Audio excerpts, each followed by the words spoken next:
હાલો, જય શ્રી કૃષ્ણ, સીતારામ. કેમ છો બધાય? મજામાં તો શું કે આપણા યુટ્યુબ ફેમિલી જય માતા જય રામાપીર. તો હાલો, આજે તો આપણે જુનાગઢ જવાનું છે. તો કઈ રીતે જવાનું છે તો ખાસ કરીને આગળ જોડાઈ રહેજો. તો આપણને આવ્યો છે ફોન, તો કોનો ફોન આવ્યો એ તમને ખાસ કરીને જણાવું. તો રેશમાબેન પટેલ, દક્ષાબેન પટેલ, કાજલબેન જુવા, તો એ બધી બહેનો ખેડૂની દીકરીઓ છે. તો કે આપણે રોજ કે જણને બેંકે જઈને ઊભું નહીં, તો આપણે બધી ખેડૂતની બહેનોને આજે જુનાગઢ જ ઊભવાનું છે. તો મેં કીધું હાલો કંઈ વાંધો નહીં.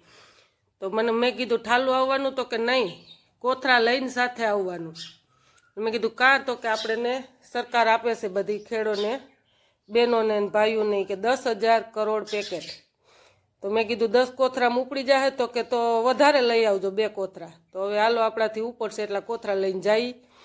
તો હવે ભીડમાં વારો આવે કેવો ન આવે તો ખાસ કરીને જોડાઈ રહેજો. બધા ખેડૂત ભેરા થયા. અને હા, એ કે આપણે રોજ બેંકમાં ધક્કા નહીં જણને, તો એ કે આપણે જેટલા ઉપડે એટલા રેશમાબેન પટેલ કે હાલો ઉપાડી આવીએ. તો હાલો ખાસ કરીને આગળ જોડાઈ રહેજો. વિડીયો ગમે તો લાઈક કરજો, શેર કરજો, સબસ્ક્રાઈબ કરજો, ને બંને એટલો શેર.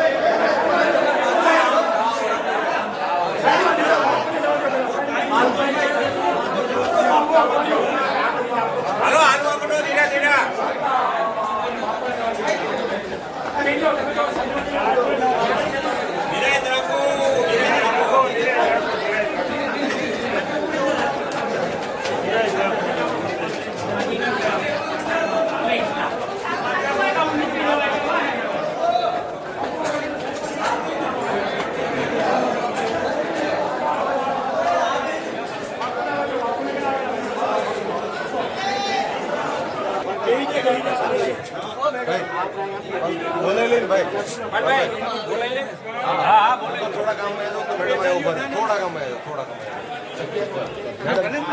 महिला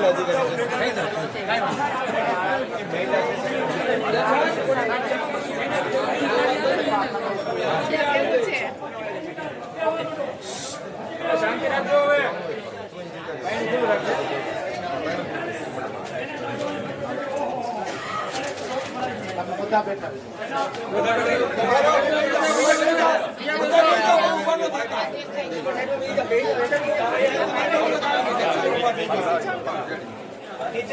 साइड मारे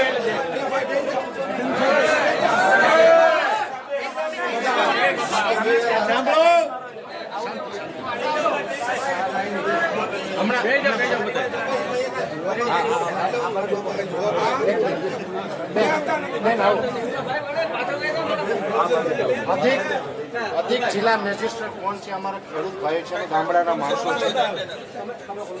ગામડાના માણસો છે, અમે ખેડૂતના દીકરા છે. અમારા ખેડૂત એમ કે છે કે અમારા અધિક કલેક્ટર કોણ છે, અમારે જોવા છે ખાલી, તમારા દર્શન કરવા માંગે છે. બેન અમારા ખેડૂતોને દર્શન આપો. જે આપણા અધિક કલેક્ટર શ્રી છે, અમે તમારો મેસેજ પહોંચાડીએ છીએ અને સરકારશ્રીની સૂચના પ્રમાણે દેશ માટે કામ કરીએ છીએ. ભાઈ બીજું ખેડૂત ભાઈઓ, આપણે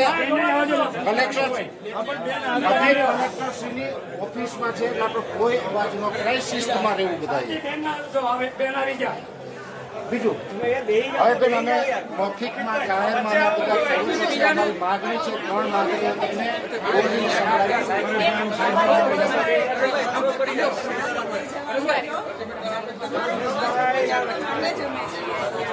એકદમ શાંતિ રાખો. એક મિનિટ, આપણી વાત જે થાય ને એકદમ શાંતિ હશે ને તો આપણે રજૂઆત કરી શકશું. અરે આવી ગયા છે બેન,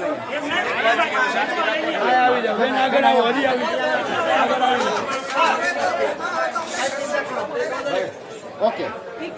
હવે હું વાત સંભાળી દઉં બેનને રજૂઆત કરું રજૂઆત.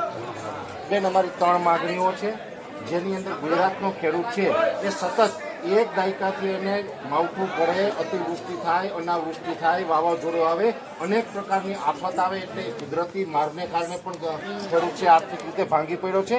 સાથે જે પોષણક્ષમ ભાવ મળવા જોઈએ એ છેલ્લા એક દાયકાથી કોઈ સંતોષકારક ભાવ નથી મળી રહ્યા.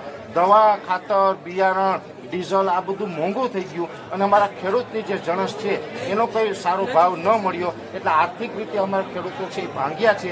હવે આ ખેડૂતને આર્થિક રીતે જો આપણે વ્યવસ્થિત પાટે ચડાવવા હોય તો અમારી માગણી એવી છે કે દરેક ગુજરાતના ખેડૂત 2 હેક્ટરની મર્યાદામાં 3 લાખ રૂપિયા સુધીની જે પાક ધિરાણ લીધેલું હોય છે એ અમારું પાક ખેતી પાકોમાં નુકસાન થયું એમાં કાયદા મુજબ ઘણા ખેડૂત આગેવાન છે કોર્ટ સુધી એનો કેસ લડ્યા છે. કોર્ટે પણ આદેશ કર્યો છે કે આ ખેડૂતનો હક છે, અધિકાર છે અને મળવો જોઈએ.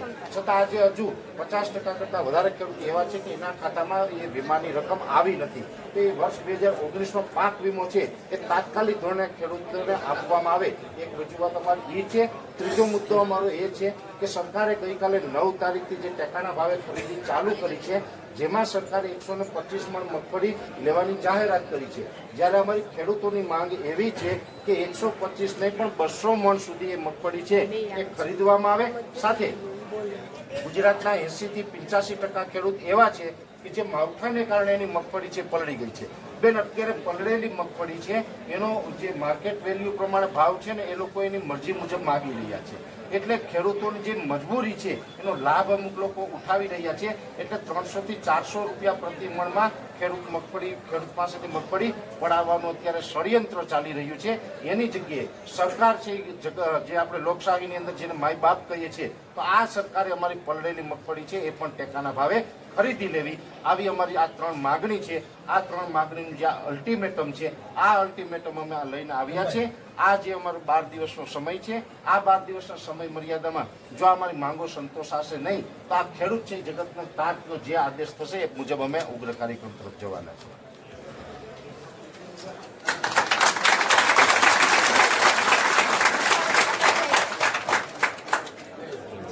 અવાજ પહોંચાડી દઈશું.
અમારા માવતર અમે અહીંયા આવે આમ જોજે મોઢામાં દાંતય નથી.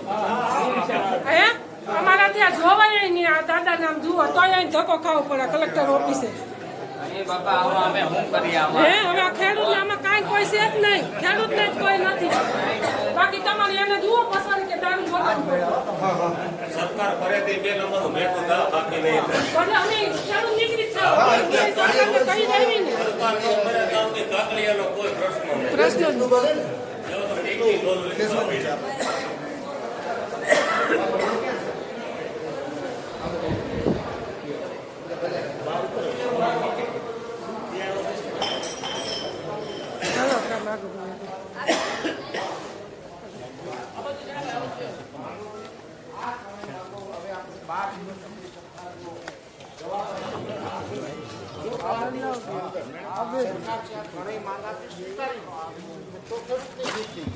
તો પછી આપણે આગળ કોઈ ચિંતાનું કારણ નથી. પછી આપણે આગળ બધા ખેતી કામોની અંદર મહેનત કરતા રહેશું.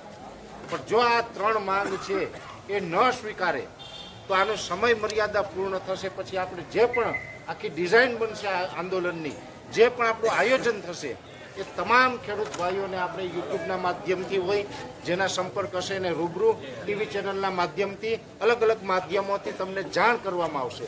અને એ જાણ કરવામાં આવે ત્યારે દરેક ખેડૂત ભાઈઓ છે પૂરા દમખમથી સાથ અને સહકાર આપજો. હું એટલું વિશ્વાસ ચોક્કસથી આપું છું કે આપણે ખેડૂત માટે, ખેડૂતના દીકરા છે, ખેડૂત માટે લડવાનું છે. જ્યાં સુધી ખોડિયામાં પ્રાણ છે ત્યાં સુધી લડવાનું છે. પણ એ લડત માટે તમારો સહકાર જરૂરી છે. જો તમારો સહકાર ન હોય ને 1% પણ કામ છે નથી થઈ શકવાનું. એટલે ખેડૂતોનો સાથ સહકાર ખૂબ જરૂરી હોય. આવનારા સમયમાં આજે જેટલો તમે સાથ સહકાર આપ્યો છે એનાથી ડબલ સહકાર આપવાનો છે. બીજા નંબરની અંદર આજે ક્યાંય ને ક્યાંય તંત્રએ પણ અનેક જગ્યાએ આપણે સાથ સહકાર આપવાનો પ્રયત્ન કર્યો છે. આપણે ગ્રાઉન્ડની માગણી કરી હતી.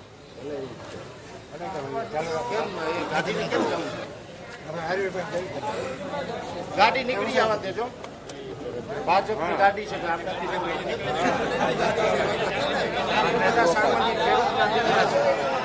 ભાજપની ગાડીઓ જવા દેજો.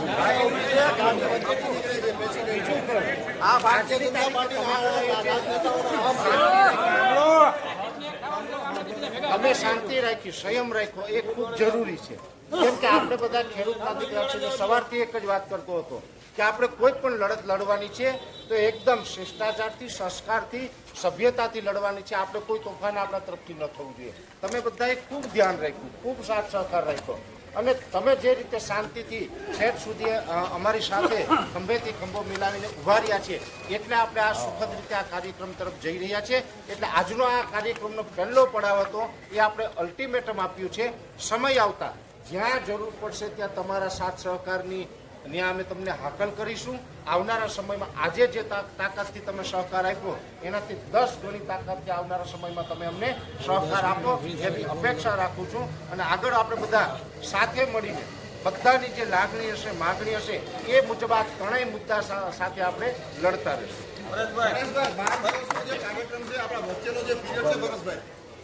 વચ્ચેનો 12 દેશનો જે પીરિયડ છે એમાં કોઈ કાર્યક્રમ આપવો હોય તો એ કોઈ અત્યારે કહી દો. નાની મોટી સભાઓ જેથી કરી લોકોને વધારે જાગૃતિ આવે. જો આમ તો મીડિયાના મારફતે ગામડે ગામડે અમે જ્યાં રખડીએ છીએ ત્યાં એ માધ્યમથી પણ આ 12 દિવસ દરમિયાન કાર્યક્રમ છે આપણા ચાલુ રહેવાના છે.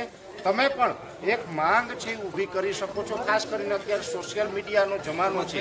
સોશિયલ મીડિયાની અંદર તમે દરેક આ 3 માંગોને લઈને પોસ્ટ છે એ તમારા ફેસબુક હોય કે અન્ય એકાઉન્ટ હોય એની અંદર ચાલુ કરો. એ સોશિયલ મીડિયાના મારફતે પણ આ લડાઈ છે એ આપણે લડી શકીએ છીએ. એટલે એ રીતે આપણે અત્યારે લડતા રહીએ. બાકી તો 12 દિવસ પૂર્ણ થશે પછી આપણે બધા ખેડૂત ભાઈઓ અને ખેડૂત આગેવાનો સાથે મળીને નક્કી કરશું કે હવે આગળ આપણે કઈ તરફ જશું. પણ ખાસ ફરીથી એક વખત મારી વાતને હવે હું અહીંયા અંત આપું છું, પૂર્ણ કરું છું. પણ આપ બધાએ જે સાથ સહકાર આપ્યો, બધા રાજ્યના ખૂણે ખૂણેથી અલગ અલગ વિસ્તારમાંથી સમય કાઢી અને તમે પધાર્યા અને સાથ સહકાર આપ્યો એ બદલ હું દિલથી દરેક ખેડૂત ભાઈઓનો આભાર માનું છું.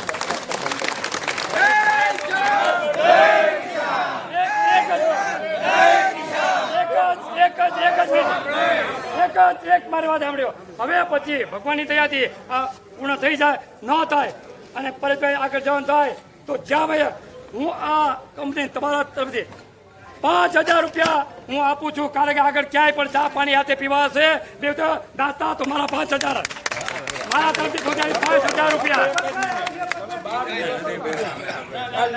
નાસ્તા માટે ચા પાણી માટે. અત્યારે 12 તારીખ 5 દિવસની અંદર કેટલા ખેડૂત પરેશાન કરી દેવાના એના માટે શું એની જે 125 મણ અત્યારે વેચે છે, પછી 75 મણ પાછળથી સરકાર નિર્ણય લે પાછી પણ એને આપી શકે.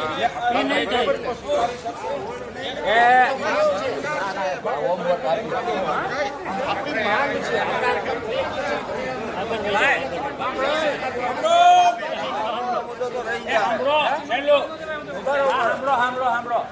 બધાને હોમવર્ક આપ્યા. એક મિનિટ કાલભાઈ, ઘરે તમે પણ કરી શકો.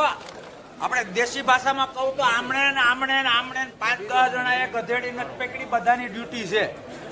ઘરે કોઈ ભાજપનો માણસ આવે ને તો ચા પાઈને એટલું કહેજો કે અમારા ગારિયા જ કરવાના છે કે કામે કરવા આવવા જ નથી દેવાના. એક મિનિટ બાપુ, એક મિનિટ આવવા નથી દેવાય. ઉશ્કેરવા વાળું જય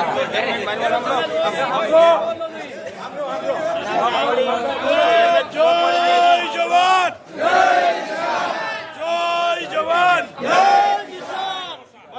આ જે ભાઈએ પ્રશ્ન પૂછ્યો કે ટેકાના ભાવે ગઈકાલથી ચાલુ થાય છે, થઈ ગયું છે, અને પછી જેની વેચાઈ ગઈ એનું હું બરાબર. તો મારો પ્રશ્ન એ પણ છે કે ગુજરાતમાં 9,33,000 ખેડૂતોએ રજીસ્ટ્રેશન કર્યું છે, અહીંયા 9,000 જ નથી.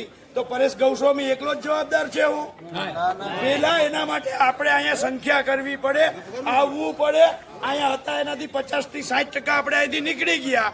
2 કલાક બેહવાનો સમય નથી, અને પાછા પરેશભાઈ સવાલ કરીએ કે એનું ઈ થોડો સરકાર છે. એટલે પેલા આપણી અંદર પોતાના જાતને સવાલ કરો કે મારા હક માટે હું લડવા તૈયાર છું. અને એટલે જ મેં પરેશભાઈને ના પાડી હતી કે આપણે અન્નજળનો ત્યાગ નથી કરવો.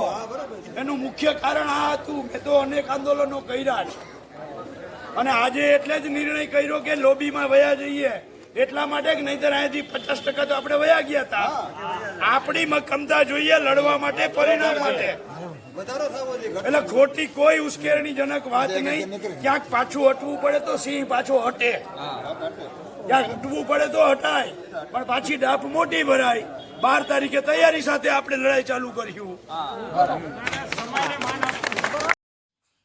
હાલો, તો જો આપણે મેં રેશમાબેન પટેલને વાત કરી, મેં કીધું આપણાથી આ કોથરા તો ઉપડે એમ જ નથી. મન કે મુંજાવમાં આપણે મોદીની ગાડી આવશે, તમારે ઘરે આવીને ગાડી મૂકી જાહે.